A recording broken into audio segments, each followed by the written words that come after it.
दिवंगत उपमुख्यमंत्री अजितदादा पवार यांच्या विमान दुर्घटनेनंतर राज्याच्या पहिल्या महिला उपमुख्यमंत्री म्हणून पदभार स्वीकारल्यानंतर सुनेत्रा पवार यांच्या पहिल्या भाषणाचा व्हिडिओ समोर आला आहे। जिल्हा परिषद व पंचायत समितीमध्ये विजयी झालेल्या उमेदवारांशी त्यांनी संवाद साधला। यावेळी कृषी मंत्री दत्तात्रय भरणे, माजी मंत्री हर्षवर्धन पाटील आणि माजी आमदार रमेश थोरात उपस्थित होते। राज्याचे कृषी मंत्री हर्षवर्धन पाटील, रमेश दगडाळे साहेब,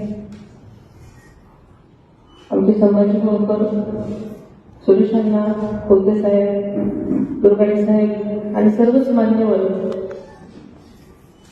आणि आपण सगळे सिंगापूरचे सन्माननीय आदिवासी सदस्य आणि बंधू,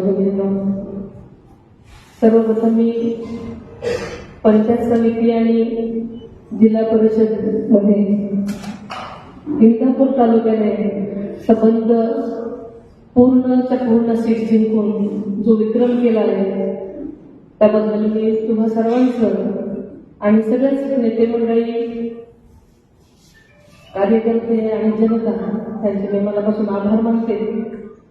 तुम्हाला सर्वांना मनापासून शुभेच्छा देते आणि पुढच्या वाटचालीसाठी दादांच्या मनातलं जे स्वप्न आहे ते साकार करण्याची तुम्हाला संधी मिळालेली आहे आणि नक्कीच आपण सगळेजण नक्कीच दादांच्या मनातलं स्वप्न साकार कराल अशी खात्री बाळगते।